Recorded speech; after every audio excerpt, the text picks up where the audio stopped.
700 is the nothing personal word of the day for August 23rd, 2022.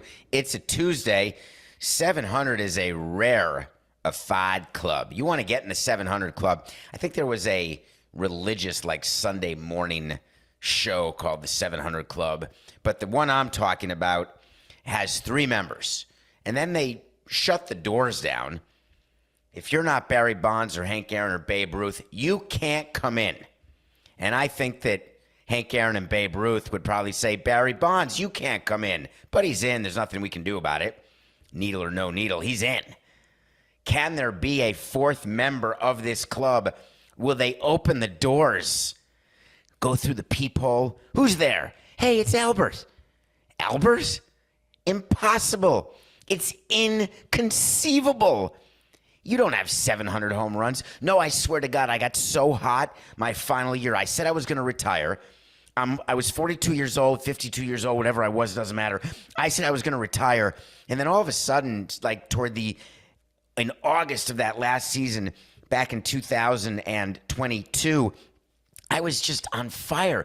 Like my OPS was over 1,800 for this 10-game stretch. I hit a home run for 693 that was the only run in a 1-0 Maddox game pitched by the Yankee Jordan Montgomery. Now I know you're full of it, Albert. Jordan Montgomery is on the Yankees. No, I swear to God, he got traded. He got traded to the Cardinals for that guy, Bader. Yeah, he was amazing. And I swear to you, I hit that home run off Drew Smiley. No, he's not pitching in 2022. Listen, Hank, let me in. I'm going to make it. And then we're going to close the doors forever. Well, what about Cabrera? No chance. Judge? No. Stanton? Maybe. No.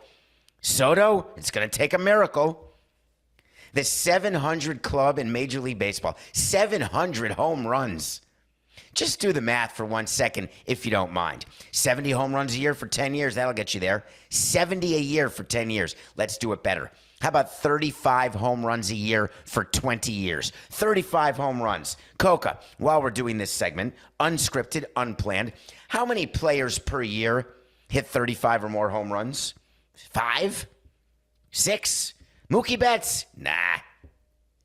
35 home runs for 20 years. It's absurd. How about 50 home runs? That's reasonable. Someone will hit 50 home runs. Aaron Judge, 50 home runs. Piece of cake. All right, you can do 50 home runs for 10 years, and you're at 500. You need 4 more years of it. 14 straight years of 50 home runs? Who are we kidding? Players make too much money. They don't have long careers. They don't play that long. They get hurt too much. Any of the players, as Coca correctly pointed out in the pregame show, who missed 100 games because of COVID, forget all of them. Maybe the person who's born today and drafted in 17 years will hit 700 home runs. No. It's done. I would have bet you anything that Albert Pujols had no chance at 700. No chance, toilet pants. He needed like 21 going into the year. Pinch hitter, good against lefties, reasonable. Doesn't really play against righties. Old as mayonnaise that's curdled. But here we are on August 23rd, and he needs 7 home runs. So, guess what's going on in New York? Not the Yankees, though they did beat the Mets, damn it. Let's talk about the commissioner's office. We got a great situation brewing here, folks. Let's all have a meeting. We're going to meet at 1 o'clock tomorrow about Albert Pujols and the possibility of getting 700. He's only like 15 away. We got to start planning for it. All right, turn the record off. Turn the microphone off. No one take notes. All right, we're gonna use some special balls. We're going to get some juice balls. We're going to put them in whenever Albert Pujols plays. And whenever he pinch hits or starts, we'll just somehow get the balls to the umpire. The umpire will put them in play, and Pujols is going to hit homers. And we're going to speak to every team playing the Cardinals. We're going to tell the pitchers, groove it in like Bartolo. Groove it in. We need this. We need this so badly. Attendance is down. This is going to be great. We're not going to talk about his age. We're not going to talk about the suspicion of steroids. Yeah, blah, blah, blah. 469. We're not going to talk about his age. We're not going to talk about suspicion of steroids. We're not going to talk about anything. We are going to promote the HE double hockey sticks out of this. We're going to get a good story. We're going to take some news away from football. Maybe we'll have him do it on a Sunday. No, Rob, don't do that. Even 700 home runs on an NFL Sunday will be the third story. for a random game, not between Baker Mayfield and the Cleveland Browns. Anybody. All right, how about a Thursday? No, there's a game Thursday. It's Amazon. All right, Wednesday, good. Cardinals have some off days. Teams have off days Wednesdays, but that's good. Now, do we want to have them do it at home or on the road? Well, it's always better at home. Agreed. But we're going to need to have some security. Well, no, here's what we're going to do. Everybody get close. Get close. Get in. We're going to have special balls. They're going to be numbered. They're going to say Pujols 700, and it's going to have like a number. 1, 2, 3, 4, 5, 6. As soon as he gets to 699, every single at-bat after that time, we are going to log in the ball. You remember what we did for Ichiro when he hit 3,000 and Miguel Cabrera when he hit 3,000? That's what we do. This way we guarantee we know which ball it is. It's our way of authenticating it. We're going to keep track.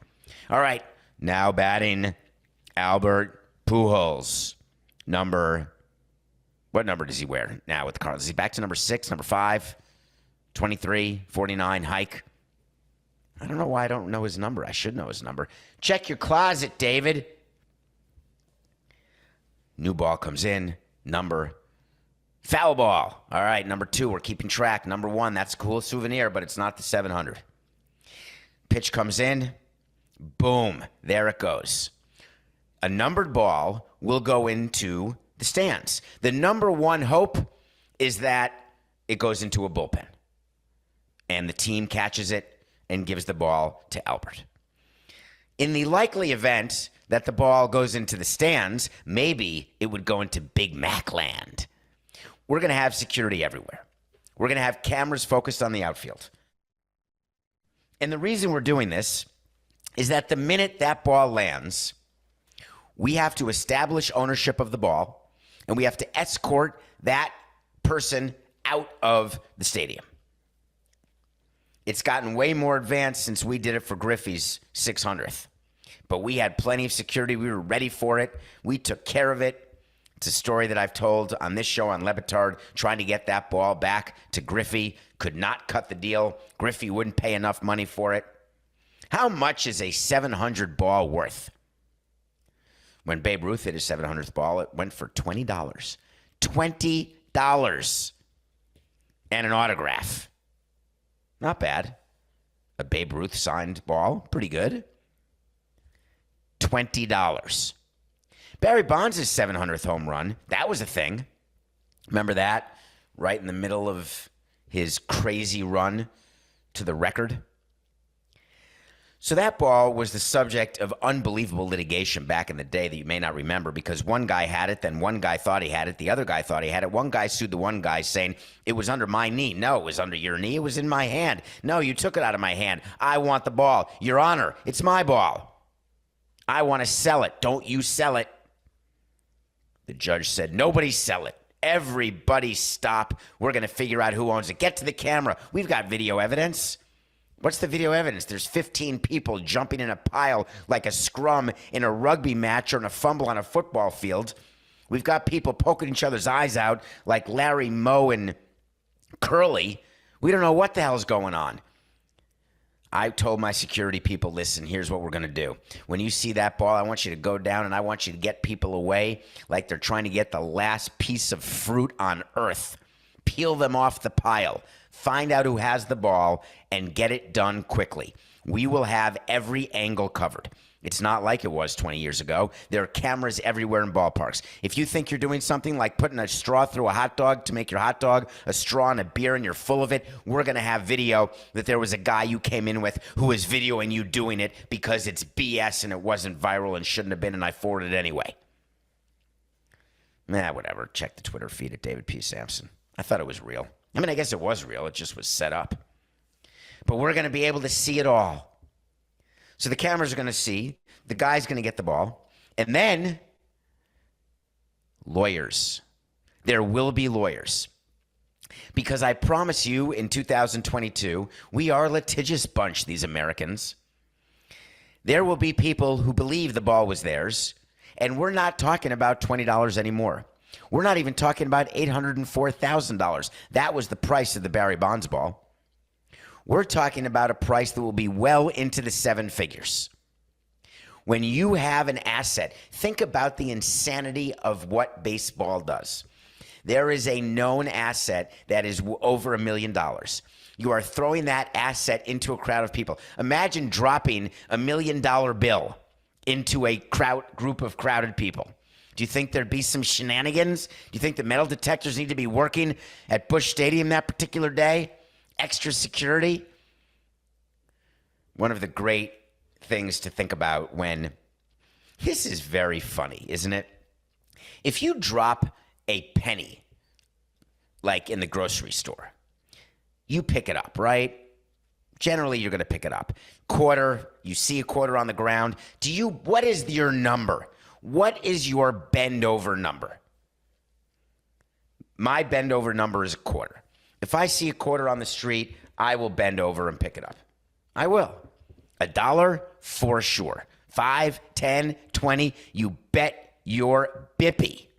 Now imagine, so first of all, think of your number. I think that's a pretty funny thought. How about when you're walking down the street and you drop a glove and it drops in a pile of mud and you're like, screw it, I'll get a new pair of gloves.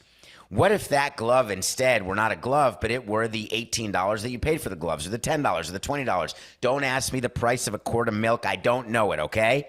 I admit it. However much a pair of gloves is. If you saw that in the form of a bill, do you bend over and get it? Yeah, you do.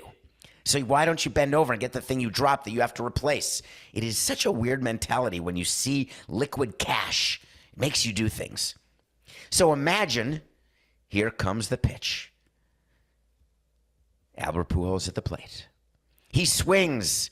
It's a deep drive to left. I'd like to apologize for anyone I've offended ever before, and I did not mean that at all. And it's out of here. It's a $1 million bill, and it's dropped. Oh, my God, people are going crazy. That's the equivalent. That's the way you have to think about it. Dropping a $1 million bill. Coca thinks it'll be $2 million. I don't know why he does. Take the under. As a matter of fact, wait to see, Coca. Let's do a special Coca wait to see. You set the over-under at $2 million. Wait to see the price of a Pujols 700 ball, even though it's the last 700 ball of all time. I'm still taking under $2 million. I'd rather have the Honus Wagner card. So the person's going to get the ball. There's going to be two other people who claim that, hey, that was my $1 million bill. I had access to it. I was touching it. Then it got ripped out of my hands. There will be a court case. There will be lawyers. It's going to be insanity. And the winner in all of this is Major League Baseball. It is the perfect antidote to the dog days of summer. A complete way to forget, hey, 2022, that was the year of that. They started the season late. There was that sort of lockout. What? I don't even know what you're talking about. 2022, wasn't that the year that Albert Pujols hit his 700th home run? Changing the narrative going forward. It's brilliant. I am tipping my chapeau to you, Major League Baseball. So the Cardinals win the game 1-0. Did you look at the box score? It's called a Maddox when you do a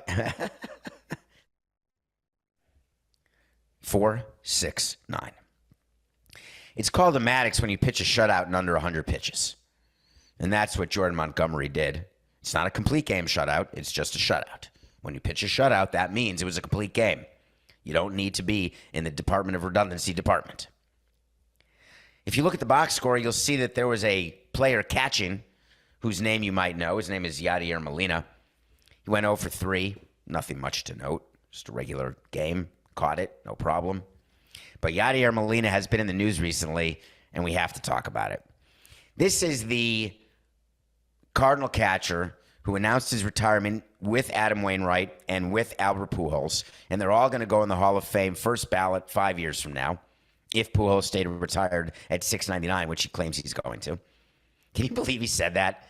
If you had 699 and someone would sign you, don't you want to come back and try to get 700? A-Rod was like at 696, and he would have played for the Savannah Bananas if they had counted that as a major league home run. You want to get to 700. You want to be in the club just to see what they're serving. Is it a schmear? Is it a spread? What do we got in that club? But if you play another year, then you don't go to the Hall of Fame with Molina and Wainwright. And Cabrera if Cabrera retires. But Pujols could go in with Cabrera if Cabrera comes back and plays next year. He's another first balloter. I think you got to do it. But the way Pujols is playing, it's not going to matter. He'll get 7 home runs in the last month. But that's a lot, right? That's a pace for 42 home runs. We're pretending like it's nothing because he hits home runs literally every Monday. Dunderstick right now. It's every Monday and Wednesday. Every day he's hitting a home run. He's got, what is it, Coca? He's got 7 homers in his last 10 games, which means he needs only 10 more games to get 700. What's the Cardinals' record? What do they have left? What's the date? August 23rd. Let's say 34 plus 7. I'm going to say they have 43 games left. So he's got 4 10-game stretches. He's never going to have a 10-game stretch like this, but he doesn't need to, right? He needs to hit 2 per 10-game stretch. That's 1 every 5 games. That's a lot.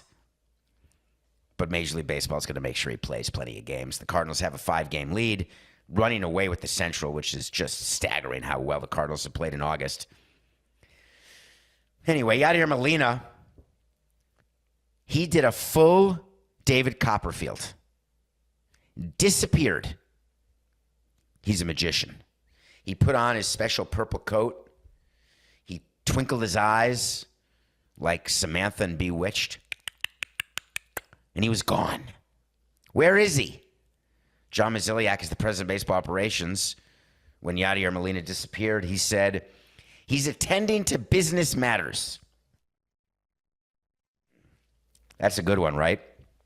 Business matters.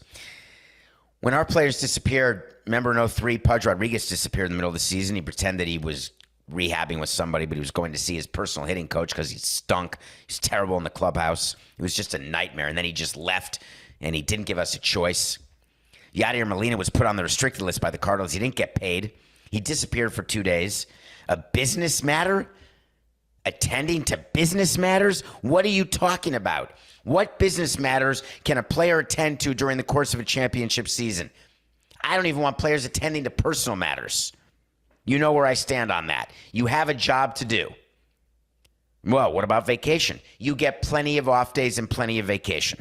You're getting paid to play and be available for 162 games, whether you're a pitcher, a reliever, a position player, a backup catcher, a bat off the bench, or the star of the team. You are paid to be there every single day. Tom Brady disappears for 2 weeks. No one says a word. He's 45. He's the GOAT. Yadier Molina, Hall of Famer, goes for 2 days because he owns a Puerto Rican basketball team who is celebrating a championship. What a crock of horse hockey. Can't leave your team because you want to be in a parade because you own something on the side and then get the Cardinals to cover it up by saying it was a business matter. That's not a business matter. That's a parade. And side note, you put yourself all over social media, Yachty. How do you think your teammates feel? Their new manager, Marmol? It could be a clothing company. He played Yadier Molina on his first game back. Jack McKeon in 2003 said, I'm not playing Pudge in his first game back. I'll play him when I'm ready to play him. Jeffrey, the owner, said, you're going to play him right now. Jack McKeon said, no, I'm not. He walked out on his teammates. Forget it. I'll play him when I'm ready. By the way, it was the next day. But still, you do not do that. The Cardinals are an example of a team that has 3 very, very selfish players. Yadier Molina, Paul Goldschmidt, and Nolan Arenado, who happen to be 3 Hall of Famers. The 3 leaders of the team. I could be wrong, Coke. I believe that Goldschmidt and Arenado did not get vaccinated and therefore could not play in Toronto. Is that accurate? Do I have that in my head? Am I thinking of a different year? I have this weird feeling that's what happened. You could say that not being vaccinated, that's a personal decision. That's not a business decision. Being with your wife as she's having a baby, taking time on paternity leave, that's a personal decision, not a business decision. Being there to celebrate with your team that you own, that's a personal decision, not a business decision. So here's what I'm doing if I'm the Cardinals. I'm calling my team together. We have a lot of distractions. We have a 5-game lead in the division. We are not the favorites over the Mets or the Dodgers. The Cardinals have been in this position before. You may think back to the 2006 team won the World Series with under 90 wins. I think that was their championship year when they were a mediocre regular season team and they got hot in October and won it all. Coca will correct me, or all the listeners will correct me, but that's in my head. So the Cardinals have done it. You sit down with them. They had 83 wins. God, we had so many seasons with 83 wins, Coca. We didn't even make the playoffs. Damn it.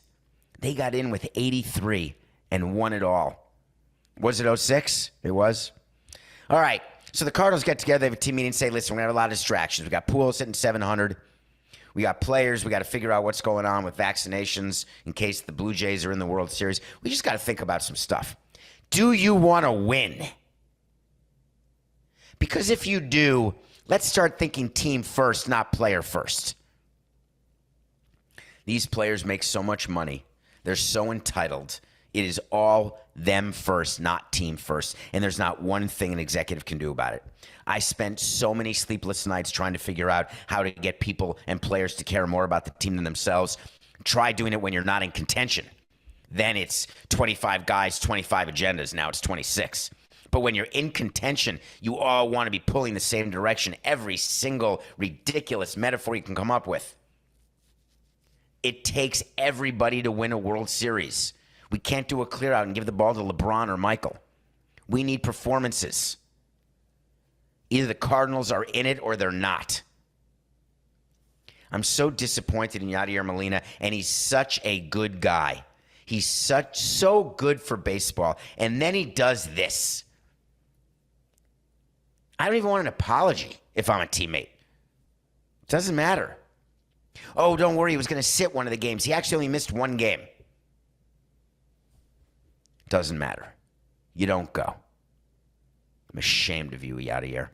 All right, when we come back, I'm going to tell you what I did on Kilimanjaro in terms of content. I've waited till today to review it, and you'll know why when we come back. And then we're going to talk about billions and billions of dollars and franchises that are worth billions. Will they ever be sold? We'll be right back. Welcome back to Nothing Personal.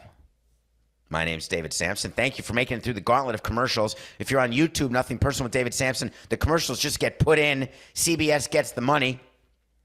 We don't even know when the commercials get put in. If you're listening to it, Coca puts in the commercials at opportune times, maybe in the beginning and then when we take that break. Thank you for following, rating, reviewing, telling your friends, going on eBay and bidding. Check out my Twitter, David P. Samson. Fantasy Football Today is a great podcast on CBS. They are raising money for St. Jude Children's Hospital, and they asked if I would do a Zoom with a winner of an auction. I said, a private Zoom? Does it involve cocktails? Hell yeah, I'll do it. Anything to raise money for sick children. So go on eBay, check the link on Twitter. It was also put on Instagram by Coca, but I think he put it on in a way that disappears after 22 hours. I'm not sure what the story is with that. So I schlepped my iPad all the way up Kilimanjaro. I didn't schlep the AirPod, the Maxes, right? But I did schlep the iPod pad, like a big iPad where I watch movies when I'm flying because there's such long flights to Africa. And then I figured, what are you going to do in the dark in a tent at night, not realizing that you're going to be exhausted and freezing and literally you can't bring your hand out of the sleeping bag, out of your mummy suit to try to figure out how to press play. And I didn't think about the fact that when you're at 16,000 feet, you don't even know that play is a sideways triangle. However,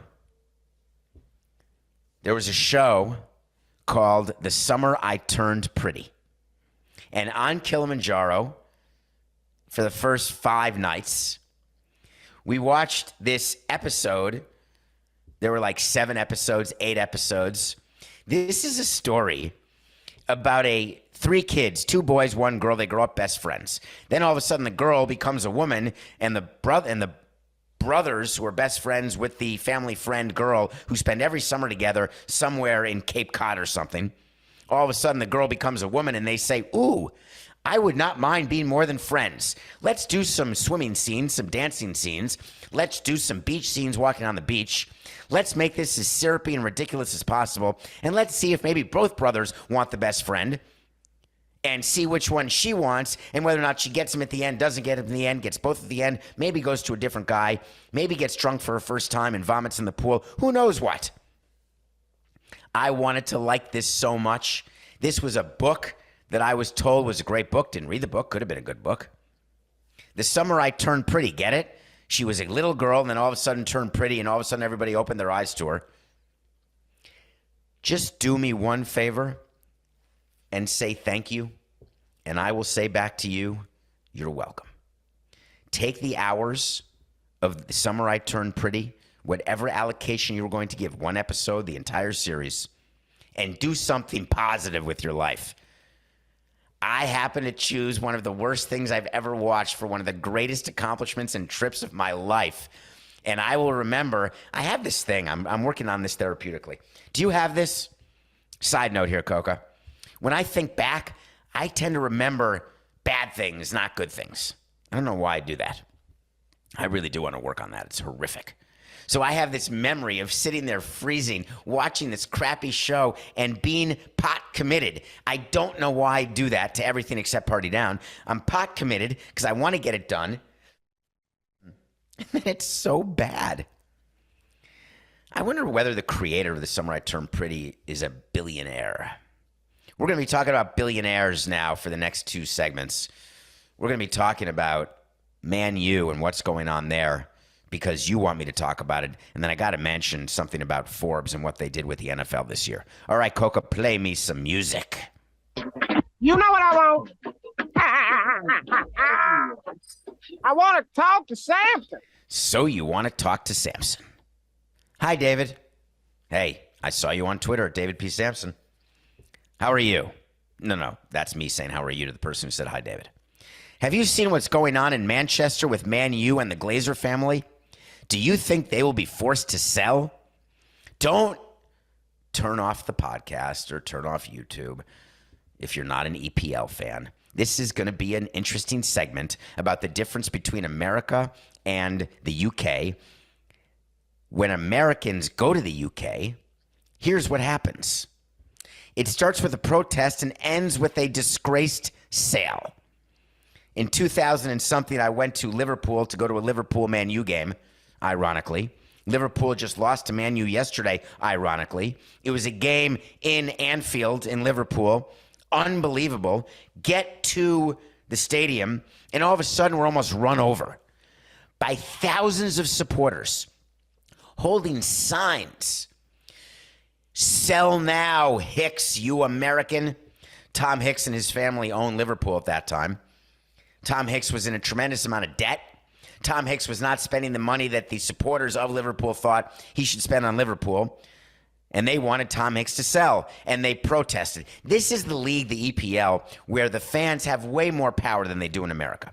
All of you fans here of teams who think that the executives pay attention to anything you say, we don't. We don't hear what you say. We don't read what you say. We don't listen to what you say. If our PR people come to us and say, hey, you've got some upset fans, or hey, there's people MFing you, they're booing you, they're protesting, they're not buying tickets, they're not paying attention to our sponsors, they're not activating. Yeah, has anyone care? Anyone out there? No. But in the EPL, the Premier League, it's a bit different. These supporters, these teams have been around forever, and these supporters, they form these coalitions. They form these groups. To remember when, what was the team that was being sold? Chelsea. When all the bidders of Chelsea were flying to meet with fans, and I did a segment saying, can you imagine the owner of the Cubs, that guy Ricketts, was flying over to meet with supporters to tell them, I will never turn my back on you. I'm going to make sure that we take care of Chelsea and the stadium and build this and do that and make sure we win. We are here for you. Can you imagine if someone buying a team? How many people did Sam Walton meet with? Rob Walton, not Sam Walton. Sam Walton didn't meet with anyone. Anybody?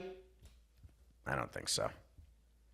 When the Glazers bought the Tampa Bay Buccaneers, who did he buy him from? I'm going to say, do you remember when John McKay, was he the coach of that team, not the owner? I don't remember who owned it before the Glazers. I'm totally blanking, but it doesn't matter. You don't have to look it up, Coca. You think that you in Tampa, did you have focus groups? Oh, I know. Derek Jeter, when he bought the Marlins, they definitely met with fans. That's one of the first things he said. Hey, listen, we want to get the supporters together, and we want to just see, we want to allay any concerns, assuage any problems, concerns. So they protested. Tom Hanks got rid of the team. Yesterday, there were about 10,000 people at Man U at the stadium protesting the Glazer family. Here's what happens when you buy a team and you're rich. Here's how you get richer. You don't buy a team Steve Ballmer Clipper style where you write a check from your checking account. No, you borrow money to buy a team. When you borrow money, you have to pay like a mortgage. You have to pay interest and principal on the money you borrowed. But you make that as part of the operation of your team. The team has to throw off enough cash in order to pay the interest and the principal of the loan that you took to buy the team. On top of that, you then can pay yourself salaries, a management fee. You can refinance, take money off the table, but not put it into your team payroll. There are myriad ways that you can borrow money, buy a team, take money out of the team, don't pay the money back you borrowed, make sure the team still loses money, sell different parts like the Yankees did with Yes Network, by the way. They're worth billions of dollars. The Yankees started Yes Network, owned Yes Network, but now only own a bit of Yes Network because they've sold shares of it and taken that cash and put it dans ma poche. Actually, dans votre poche, not your pocket, not my pocket. What's the word for their pocket? Dans la poche? I can't remember the word for there in French. I'm having a moment, like a Friday moment. Maybe it's because I'm flying right after this, that maybe my mind's a little off. So the Glazers, over the period of ownership of Man U, they've pocketed, let's say, $400 or $500 million, incurred about $1 billion of debt, and they haven't won. And everybody's tired of it. They want the Glazer family to sell. So not only have I seen what's going on with Man U, I've witnessed it happen in other EPL teams. I've witnessed it happen in American sports teams. And the question is, will they be forced to sell? And the answer is no. And here's why. Man U is not the Oakland A's, right? The Marlins, the Pirates, the Reds, the Guardians. Man U may not have the money to compete with the Dodgers and the Yankees and the Red Sox, but that is not enough of a reason to sell. The Glazer family does not walk around saying or doing racist things, to my knowledge. They have not had front office issues the way Danny Snyder has or Mark Cuban. Certainly not the way Donald Sterling or Marge Schott or other owners who have been forced to sell. They're not even close. Using your asset to line your pockets is as old as time. Here's just a question for you to ponder. When you have your own business, whether you have it in an LLC, maybe you just own it in your name, probably not. For liability purposes, hopefully you had a lawyer. Do you pay yourself? Do you try to make profit and then take the profit out of the company? Or do you reinvest every dollar? Maybe in the beginning, you're an entrepreneur trying to start a company. You reinvest every dollar because you haven't built enough revenue yet. You need more R&D. You need more capital equipment. You need something. But would you take profit and reinvest it to buy a fourth car or a seventh delivery truck when there's only 6 routes and you're not expanding to 7? Of course, I'm referring to taking money that's profit and using it to get another player. There is nowhere that it is written. It does not come down like the 10 commandments or the 15 commandments, however many commandments there are. There's no John Smith. There's no Brigham Young. There's no George Washington. There's no Moses. Nowhere does it say that all money must go toward payroll. Haven't seen it. Fans want it. Owners don't care. The Glazer family's just fine. On the other hand, they're a business family, and that team is now worth probably $5 or $6 billion. There's a lot of discussions going on within the Glazer family now, and here's how they go. Hey, Dad, I think we should sell the team. What are you talking about? This is awesome. We get to take the private plane. We get to go to the most historic stadium team. It's Manchester United. We'll never have an asset like this. We got the Buccaneers. We got Tom Brady. Yeah, but he's going to be gone soon, and then what do we have? We're going to go back to the paper bags like the days of old. Yeah, but what about all the billions of dollars? You know, my yacht needs some work, and I'd like to buy another painting and maybe get another place in Aspen. Plus, there's that new building in New York. I'd like to buy a place there for $60 million. And Derek Jeter's selling his house in Tampa. How about that? Yeah, I don't know. Should we do it? Does anybody want to keep it? That's how the family meetings go. They go around. Who wants it? The Lerners in Washington had the exact same conversation. The dad, Ted Lerner, in his 90s, had a conversation with the kids. Hey, should we sell? Should we not sell? Let's keep it. I want to keep it. I don't want to keep it. I want to cash out. Let's take the $1.5 billion or $2 billion and walk away. It's the greatest investment ever. It's been a miracle. We won a ring already. Coke, have the Glazers won anything with Man U since they bought it? Have they won like a championship, any one of the 29 trophies that you can get when you're an EPL team, since there's tournaments every other minute? I think Coca's checking, although he may not be here anymore. Coca, hello? Have Man U, since the Glazers bought it, won anything? They don't care. They're not going to be forced to sell. But when you have a team that's worth that much, the conversations that are going on are far different than what used to happen when a team was worth $100 or $200 million. Now, while that is life-changing money, now that these teams are in the billions, there are many, many more discussions that take place. What you're seeing in the NFL are teams that are being sold because of estate planning and fighting between kids of dead parents. It's a total nightmare, actually. And every year, Forbes comes out with franchise valuations that are absolutely based on fantasy. The only one Forbes got right in the NFL this year, they valued the Broncos at 4.65. Well done. Really, that's a tremendous job they did. That's the value of the Broncos. They were just sold. But there's a whole lot of talk today that the Dallas Cowboys are now worth, the richest team in all of sports, $8 billion. Now, is it possible they say $8 billion so they can make Trump look even worse for not having bought the team when he could have for like $50 million or $100 million and chosen to buy a USFL team, which folded after 2 years? Is there something politically motivated that Forbes is doing?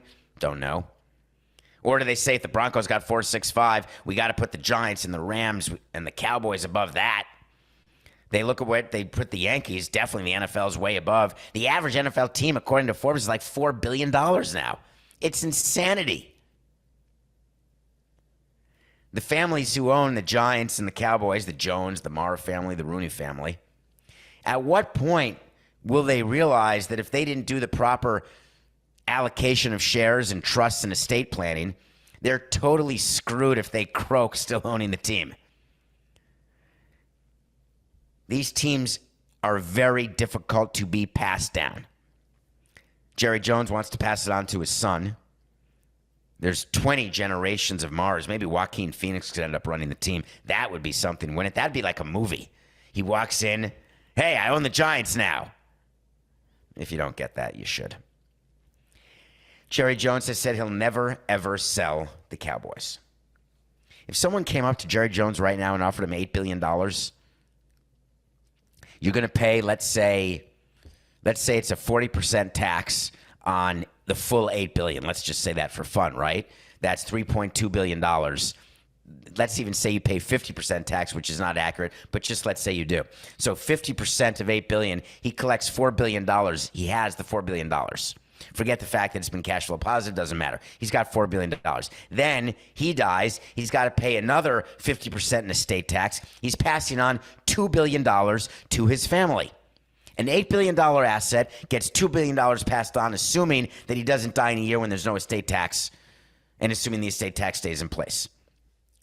Then the owner says, well, wait a minute, for $2 billion, I might as well just hold on to the team. Fair enough. Hold on to the team, then die. It gets valued at a market value, and then you still have to pay the estate tax. Not on the $4 billion, you have to pay it on the $8 billion. That's $4 billion. These are big decisions that have to be made. Cowboys worth $8 billion? Come on, give me a break. Nothing personal pick of the day. You know what? Max Scherzer shouldn't have gone out in the 7th inning. We know that. You know that. Herman and the Yankees beat the Mets. We're 87-73. And they're not even pitching DeGrom tonight. I thought they were pitching DeGrom, but now they're pitching Walker. We're not taking that. We're 87-73, but we've got a very good pick for you today. Have you paid attention to who's going to win the Cy Young Award in the National League? Do you think it's Gosselin? Do you think it's Alcantara, who just gave up a bunch of runs to the Dodgers? Well, it's very much up in the air. Still, it's a pretty good race. But in the American League, have you looked at Justin Verlander, the 40-year-old guy? He's 39. He's going to be the 40-year-old virgin next. Well, no, he's married to Kate Upton with kids. But let's just pretend he's 39 going on 40, coming off Tommy John surgery. And he signed a contract that I mercilessly criticized when he signed it. I could not believe the Astros gave him the money they gave him. And I could not have been more wrong. He has been the best pitcher in baseball this year. 15-3 with a sub-2 ERA. It's unheard of. He's pitching against the Twinkies today. We're taking Verlander and the Astros. The Yankees have started winning again. The Astros want Game 7 at home. The Astros will win this game. Verlander has an option next year, a $25 million player option that I told you. Wait to see when I tell you something's going to happen. When it does, I revisit it. When it doesn't, I revisit it. Our wait to see today is that the Albert Pujols 700 ball will go for under $2 million. On November 18th of 2021, that's like, 10 months ago? We had to wait to see that Justin Verlander will pick up that player option in 2023 of $25 million. He hasn't picked it up. He hasn't not picked it up. So the wait to see is still pending. But I'm doing something today on August 23rd I've not done before in the entire history of Nothing Personal. I'm telling you that wait to see is a loser. Now, of course, Justin Verlander could get hurt. He could blow out his elbow, and then I'll pick up the option. But if Justin Verlander, as I sit here today, I'm giving up that wait to see. I'm taking the loss. There's no way he picks up the player option, even though he's going to be 40 years old. Someone's going to give him more than $25 million. Now, it could be 2 years at 14. That's $28 million. That's an extra $3 million. Take it. It's not about what you get per year. It's about what you get total. He will turn down that option the minute his agent tells him we've got 25.1 from another team. Over how many years? 4 years, no problem. If I'm hurt, I'll collect it anyway. I'm never going to retire. I like being around the guys. It's fun. I still get to go home and hang out with Kate. Everything's great. I just cannot get over. I cannot get over Justin Verlander's year. Astros over the Twins. Bonus pick. We used to look when our team got shut out. One of the stats that we cared about in a pre-analytic world, in an analytic world, we look at slump busters, streak busters, streak continuers. In pitching, a streak buster is someone who pitches when your team has lost 2 or more in a row and what their record is, how they pitch, stopping a losing streak. A streak continuer is how pitchers do when you've won 2 or more in a row. Like, let's say you win the first 2 games of a series. You don't settle for the series win. You want to get the sweep. How's our pitcher? How's our team? How do we perform in those scenarios? We look at those stats. The Dodgers got shut out by the Milwaukee Brewers last night, and they have played particularly well following shutouts. And they've got their best pitcher, Tony Gonsolin, who continues to do it through now late August, when I thought he'd fade around the All-Star break. Like it couldn't even be that he could be this good for this long. But he has been. He's definitely taken the mantle of ace right now on the Dodgers. He's going against the Brewers ace, Corbin Burns, which means the line is way, way low for a Dodger game at home. And we're taking the Dodgers. Gonsolin over Burns because he's a streak buster. They got shut out. He will make sure that the Dodgers win this game. So I got 2 picks for you. Astros and Dodgers. All right. What else do you want to do? Ooh, we could do that. It's just business. This is nothing personal.